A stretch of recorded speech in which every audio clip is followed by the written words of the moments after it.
Hi. When, this is our question for today, does it cross over when you're in a relationship or you're wanting to be in a relationship with someone wonderful who you've met? When does it cross over from healthy just thinking about him or her to obsession? And what is obsession? And how, if you're engaged in it, can you become liberated from it? Obsession is a form of addiction. It is not at all about love for the person who you're presently involved with.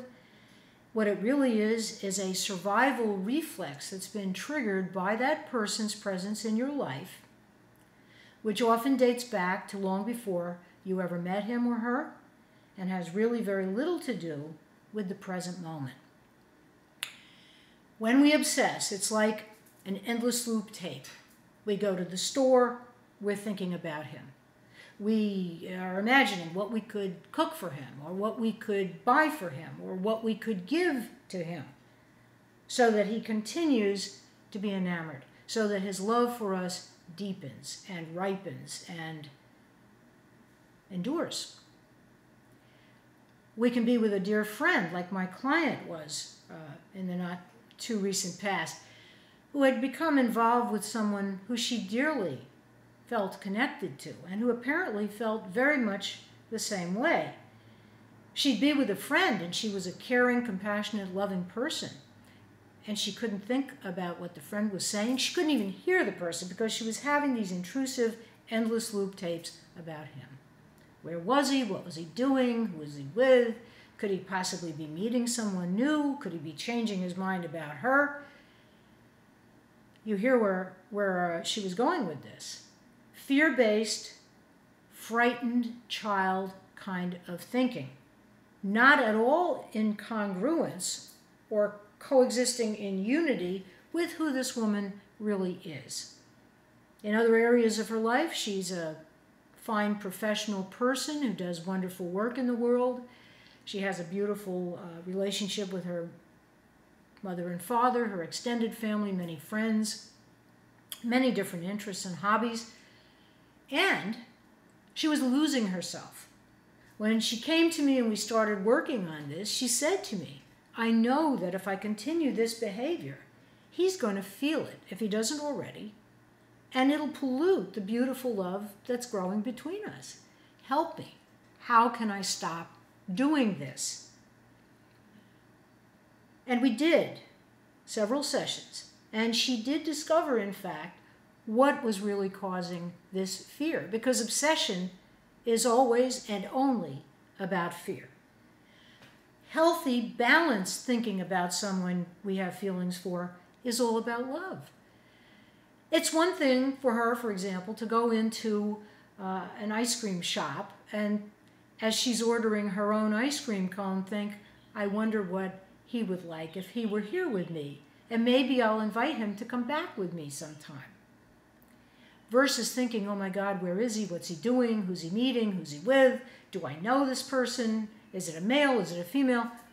On and on and on. Again, the endless loop tape, engulfing your thoughts into an area of fear, flowing like a river out of control, overflowing its banks. It's not much fun. It's a form of addictive behavior, and as we know, addiction only gets worse unless we get to the bottom of it. So in her case, we did get to the bottom of it. The relationship with him, the realization that she might actually have met somebody with whom she might have a very beautiful future to share, had brought up some of her deepest feelings of abandonment from when she was a child, and she had to be separated from her parents for a period of time when she was ill and had to be hospitalized.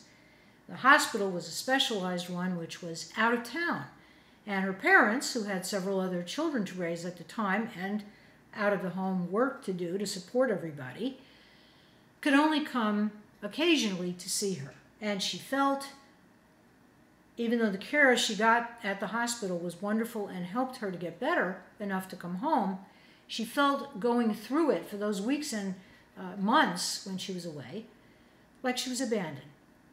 like she would never see her parents or her siblings again, like she would never sleep in her own bed or play with her own toys or go to the playground she was accustomed to.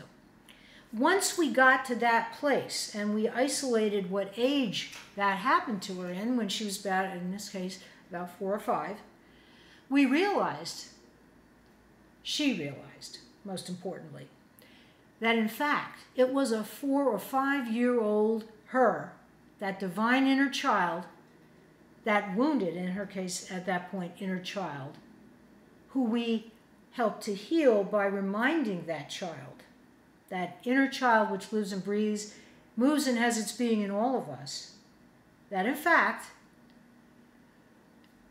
she was a divine child. And she really was untouched by that experience. And we had her talk, and I talked as her life coach at times, to that little 4-year-old and reminded her that she was safe, that she now had the woman as her healthy adult protecting her and loving her, and whether anybody else, the man or anybody else, was involved, she was safe. She had many more options than she'd ever had as a little child. She was now well, healthy, strong, vital, vibrant, and there was nothing to fear. And so every time the obsessive thoughts would start after she left our sessions,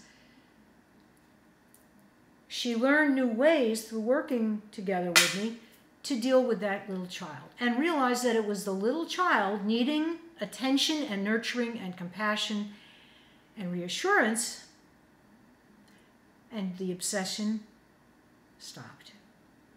So the question is, how do we end obsession? We get to the core of it. We get to the real underlying reason for it, and we address that with love, and fear goes away. I've used this analogy before. It's like being in a darkened room and flipping on the light switch, and there's light, and the darkness isn't there anymore. That is always my approach. Let's get to the core reason for something that is manifesting in your life. Because once you get the lesson, once you learn what it is that that experience came to teach you, came to heal and strengthen in you,